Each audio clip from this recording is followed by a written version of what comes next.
There we go. There we go.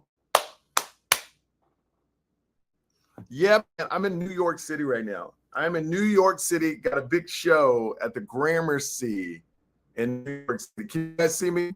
Leave a comment if you can see me. Can you hear me? I hope you can. The signal in the hotel is not that strong. If you can hear me, leave a comment. If you can hear me, leave a comment. Does it look okay?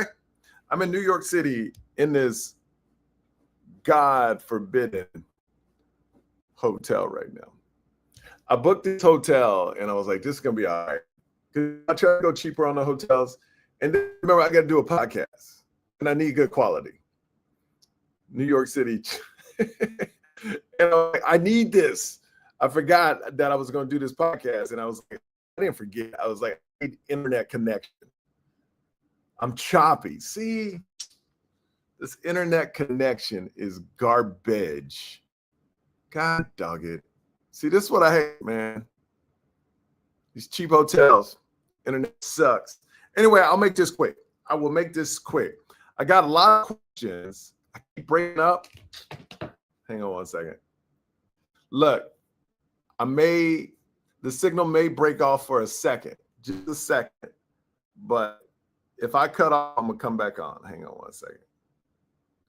I'm trying to fix this. Not saying I can. Personal hotspot. Here we go. Just give me 1 second.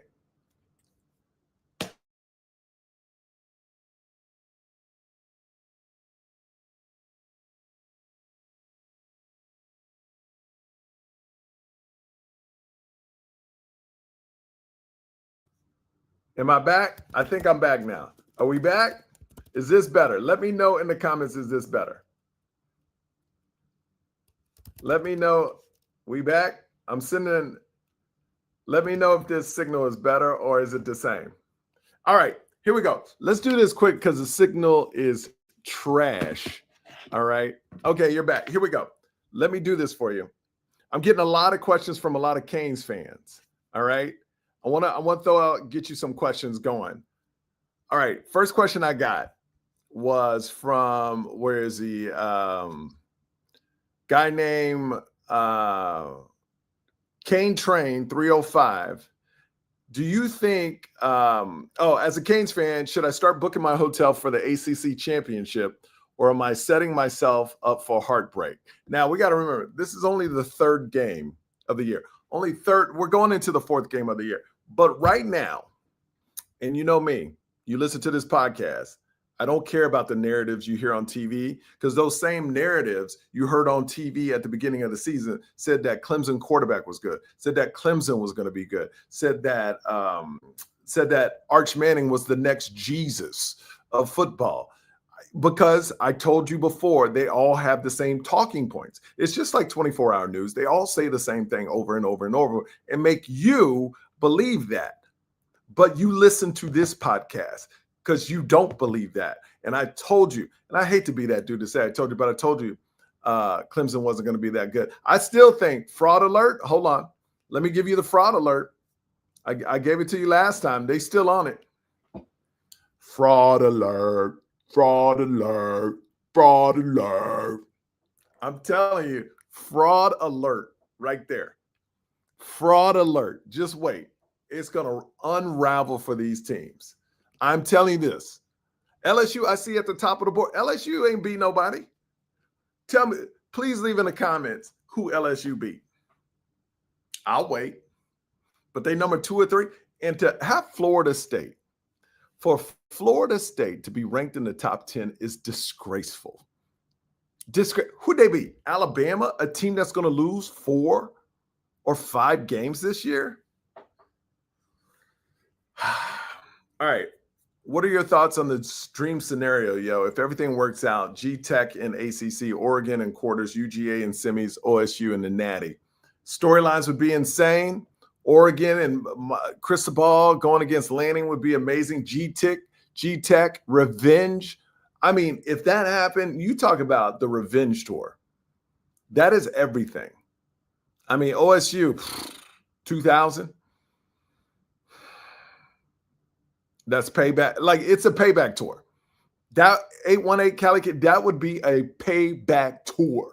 And I am all for it. I like Georgia Tech, man. I lived in Atlanta and it was, can I tell you what I hated? Can I tell you what I hated? I hated staying in Midtown and it was filled with people that went to Georgia Tech. Because if you know Atlanta, Georgia Tech is in Midtown. And everybody was walking Georgia Tech stuff. And every time I threw on my Canes gear, I was like, these fools beat us. And they looking at me right now going, we whipped that ass 2 years in a row. And that hurt my heart. That hurt my heart. Ben, look at my face. Look at my eyes. Look how sad my eyes are right now. Look. If my eyes could tell a story, let me get it back. Now that ain't not doing. Hold on. Like I look real. Oh, I was so sad. Oh, staying in Midtown, I was so sad. So sad. Georgia Tech here, Georgia Tech there. I wear Miami gear, and I can tell. I know. I feel it. I was wearing my Miami stuff, and they were like, whip that ass. You know what I mean? That hurt my soul. That hurts my soul. But that would be like G-Tech, ACC, Oregon, UGA. Just go to, oh, man, that would be the perfect scenario. And guess what? Guess what? It's college football. It's a business. One thing we're learning about everything, from politics to TV to everything, it's about money. It's about money. Why do you think they wanted Arch Manning to be so good? Because it's about money. It's about the SEC. It's about money. It's about, oh, now if Arch is good, we can get all the Mannings on. They'll talk about it. I mean, it's all about money. That's why that's why they read the same comments. That's why they have the same opinion. You know, that's all it is. Ask me any question. I love these questions. Keep bringing them on. This is a different defense. Man, let me tell you something. Let me tell you something. If Cam Ward would have had this defense, we would have won a national championship last year. And I know that's a lot of what ifs because I hate ifs, but it's true. If Cam Ward, we had the number one offense in the country, wasn't even close. If Cam Ward had this defense, we would have won a national championship. No doubt in my mind. No doubt. We would have won a national championship. Got another question right here. Says, do you think the turnover chain was good for the school and should we bring it back? No. You know why you shouldn't bring it back? Even though it'd be so fun to watch on this team, the turnover chain. I think, now I was all about the turnover chain. We all were. But as I look at this team, it's not about a chain. It's about brotherhood, man. And I said that this is what I love about you people that really, and please subscribe. This is what I love about you people that listen to this. You hear everything I say come to fruition. I said, look, we hear a lot about brotherhood and we've heard a lot of them say their brother, but it was different this year. I said it before the season started. I said it when I saw Akeem Messidor talk about brotherhood, Wesley Bassant talk about brotherhood, like in all the work they're doing that we never heard in previous, like Manny Diaz, we never heard about players on jugs hour before, hour after practice coming in at 5 a.m. You never heard that. That's the normal culture. What I love about this is now if you don't do that, people look at you sideways like, what? Oh, wait. You don't want to put in extra work? You know what it's like? You know what it's like, fellas? And I'm talking to a bunch of fellas because the audience is 99% guys. And I'm talking to the married guys right here. And I'm sure it's happened to you because it's happened to me all the time. It's teamwork with a wife, right? And it's brother and sisterhood. Like you're married, you're a couple. But teammates sometimes get you upset. Let me tell you how. Is if you ever take out the trash, fellas. Let's say you have that trash can that pulls out and you put 2 bags in it, right? Fellas, if you ever take the trash out and come back and your wife only put 1 bag in the trash can, and you're like, you were right there. Why didn't you just put both bags in? That's not teamwork. That's not teamwork. And they say something like, well, we only need 1 right now.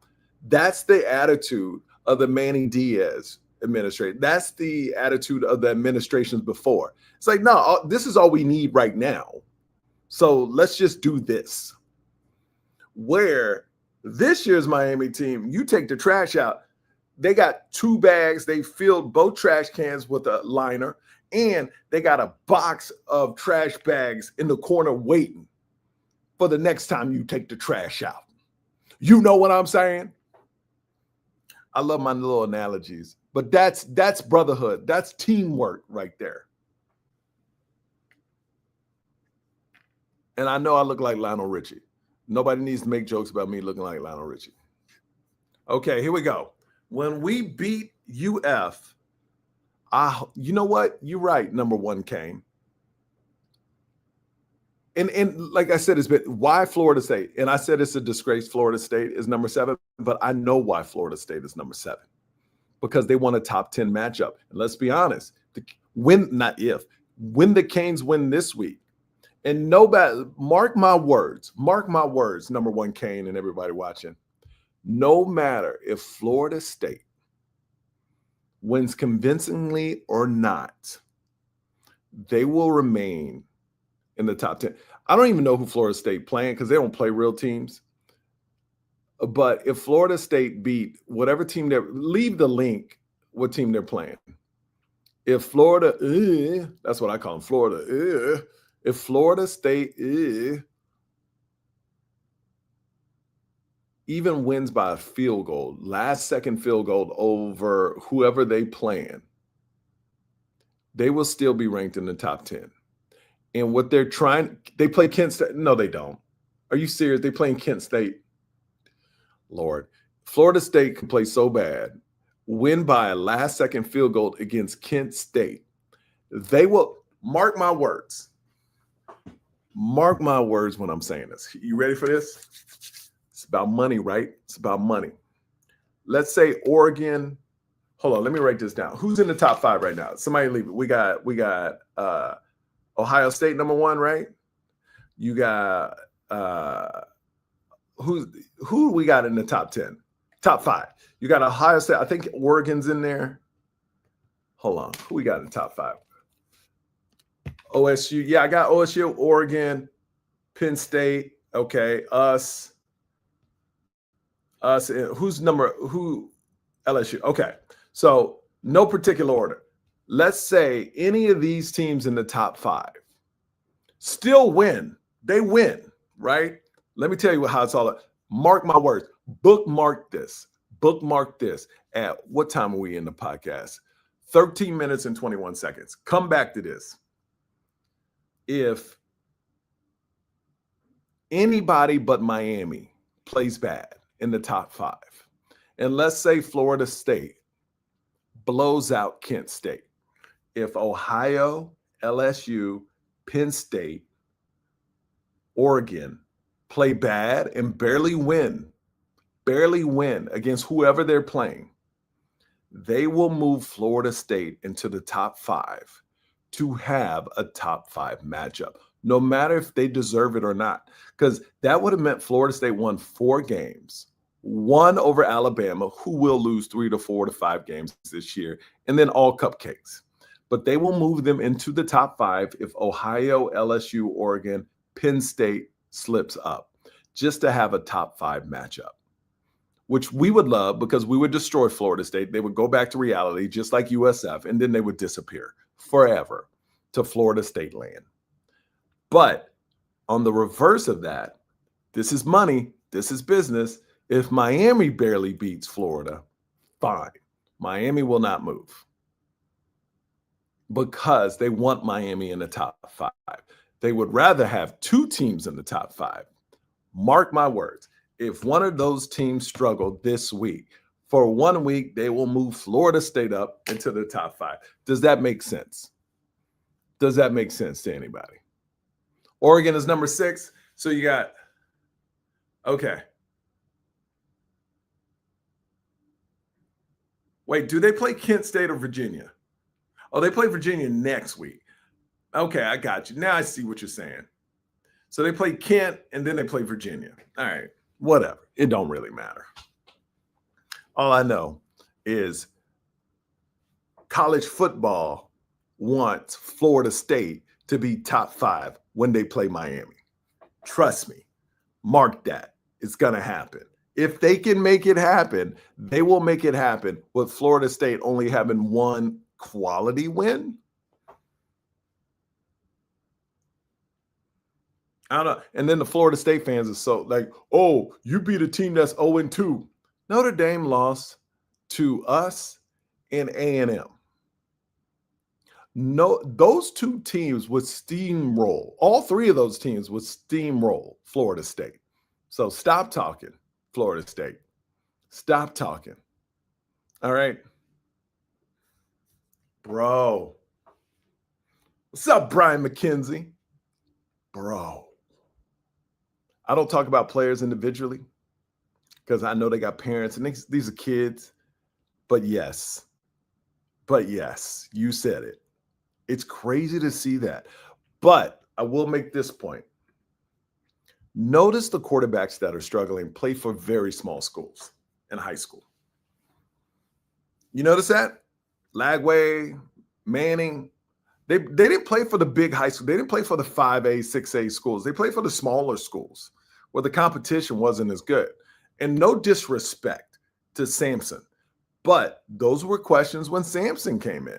And now the dude's killing it. It took a couple years to develop. And I'm not saying Lagway won't be a great college quarterback. I'm not saying Manning won't be. It's just when you come from a smaller program, it's harder to adapt in real game time. Like Samson wasn't ready till this year. Well, he's been here 2 years, 5-star recruit, crushed it on his level of competition. But now the dude looks like he's that dude now, you know? So sometimes it just takes time. Like that's what the benefit of all these, like I wish Gio can't make it on the show today, but I wish he could because there's a different level of certain, like Texas football, Florida football, Ohio football to a certain point. But like, especially Florida, that's why you got all these receivers that can play straight out of high school because guess what? The best defensive backs that are getting recruited by all these major universities play at the schools that go against them. They go against each other in practice. Iron sharpens iron. So when Malachi Tony comes out of school a year early, he should be playing high school. They're like, oh, this is no big deal. The lights aren't too bright. When now these recruits come in for this big recruiting weekend against Florida, they're like, yo, wait a minute. I was supposed to play Malachi in football this year in high school, and he's doing that? Hold up. I want to go to this school. Does that make sense? Joshua Moore just killing it. I mean, it's beautiful, man. And I'm going to say I told you so again. I told you if there's any position on the offense that can be good and not experienced is receivers. Because what is receiving? Yes, there's a lot of blocking. I mean, by the way, Miami Hurricane receivers blocking. I mean, I've never seen blocking like that from receivers. Malachi Tony pancaked somebody. CJ Dan, the whole team. I mean, it's just, mwah. But when I said the only young thing you can have on your team on offense, not the quarterback, not the running backs, definitely not in the trenches, receivers. Because when it comes down to it, and big shout outs to the receiver coach that's killing it right now. Kevin Beard, killing it, right? But it's about speed. It's about catching the ball, right? That's why Xavier Restrepo did so well. He wasn't the speed demon, but he could catch the rock. He could get open. And that's what, if you're a young guy with speed and hands, you have a chance. At least you have a chance. If you 6'4", 6'5", like Joshua Moore, you got a chance. Throw it up. I'll jump over somebody and get it. You know what I mean? So you got a chance. And all the people that hated on Mario, where you at now? All the people that love Manny, where you at now? You know? And I'm not saying Mario's not going to mess up on a call in game, but talent erases a lot of the mess ups, doesn't it? Remember, Carson Beck is 2-0. Yep. What did Rob Duke say? The game until Mario got cute. Dude, I'm telling you, I'll say it again. I picked Miami to beat Notre Dame by 21, we were Marty Brown slip away from doing that, just running away with that game. And then they got conservative because they didn't play to beat Notre Dame once they got up. They played to win the game, as in conservative. Like they stopped trying to beat them bad. Or maybe I'm saying that they stopped trying to win big and they just wanted to hold on to beat Notre Dame. Maybe that's what I'm trying to say. And everybody watched the game. You know what I'm talking about. You know, start throwing interceptions. Yeah, man, that's the thing. Like, here's what I think about Florida. I'm going to tell you my prediction, and then I'm going to get out of here because I'm in New York. I got to show. By the way, if you're in New York, if you have any friends in New York, I'm going to be at the Gramercy tomorrow night. Legendary Theater. Tickets still available right there, michaelyo.com. But I think what you're seeing right now is with a team like Florida, I think it could be a really good game if Lagway gets confidence. And this is how I'll know how the game's going to go. And I will give you, I already wrote it down, my predictions each quarter, not just the final score, how it's going to go, how the game's going to go. Now, this will not matter if Florida scores, and not by a turnover. If Florida offense drives the first or second series of the game and scores, like on a real drive, not somebody intercepting the ball and running it back or whatever, it's going to be a game. It's going to be a game because that means Lagway has confidence. That means that Florida team is like, oh, we can win this. If Florida doesn't score their first two drives, this will happen. My prediction. First quarter, 14-7, Miami. Second quarter, 21-14, Miami. Third quarter, 28-14, Miami. Fourth quarter, 38-17, Miami. I wrote it right there. I was going to go with 13, but I was like, they're not going to make 2 field goals. They're not going to be in a position to want to kick 2 field goals. They will go for that fourth down to try to get a touchdown. I think the first half is not going to be as close as this score, if that makes sense. I know it looks close, but it's really not going to be close. The Canes will dominate, but I do think the first quarter is 14-7. I think Miami will do 2 long drives and Florida will score once, possibly. And then I think Miami, you know, just the way the game goes, they'll score another one. Now, the Florida score could vary easily. I really wanted to put 10, 21-10. You know, and my heart says it's 21-10, but I'm giving the benefit of the doubt and put 14. Then middle of the third quarter, Miami just starts rolling. Now that 28-17 will be the final score, but literally it will be 38-14, and they kick a last minute field goal. So literally the game will be 38-14, and then they'll add 3 at the end. What do you think about this? What do you think about my thinking? This game won't be close either. That's true. Miami's just a better team. But my score is not close the way I explain it.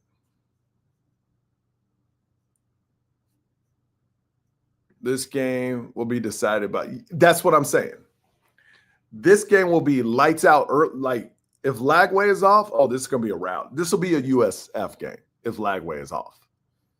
Because he has not ever seen pressure like Mesidor and Ruben Bay going to send. Even, man, Justin Scott, Blay in the middle. I mean, it's going to be hard to run against Miami. But I just think this game is it'll be a blowout. And I think if they do score the first 2 possessions, and I'm talking about Florida, I think it could be a close game to the middle of the third quarter. But then our athletes start taking over. And I'm hypothetically speaking, let's say middle of the third quarter, Miami is winning 21-14. I'm making this up, right? I'm making up everything, obviously. I think middle of the third quarter, they just start pulling away because they start leaning on them. Florida will get tired. The crowd will be into it. I think it'll just be, it's going to be a bad day for Florida. Napier gets fired. I don't care about that because personally, I don't want him to get fired after the game. He's been great for us. And anyway, Florida's going to back out of this competition. They're going to back out like they did last time. So we don't have to worry about Florida because they're going to back out. They don't want to play us every year. But here's the great thing for Miami. That means Florida will be 1-3. And that means players are going to hit the portal. That means Miami can get a bunch of great high school football players that were thinking, even the recruits that were thinking about going to Florida, and portal additions for next year. I don't know if there's any players we would take besides the dude that's hurt, but it will destroy Florida as a program. Like Billy Napier not being successful will set this program back 3-4 years, maybe even 5, because you're going to lose all your portals. You're going to lose half your recruits going back to the portal. You're going to lose your high school recruits. So literally, you're losing everything. And Miami can call. If Miami blows out Napier, I don't think, how can you keep him? You can't keep him. If it's a close game, you possibly can keep him. But if you blow him out, you can't keep him. You can't. You got to get rid of him. You just can't. You know. And Miami knows that. And that's not in Miami's mind. They don't care about that. But I've never seen a team so balanced on both sides, so focused. And brother, that's the key thing. Brotherhood. They fighting for each other, man. We heard the old Canes talk about it. All the legendary Canes. I've gone to some lunches with these guys, and they're all about brotherhood, and they're all there, and it's family. And for the first time, and I can honestly say this, in 20 years, since 2025 years, 24 years, you see it, man. And not just that you see, you believe it. And that's what I love, man. That's what I love. All right. That's my prediction. Go Canes, 38-17.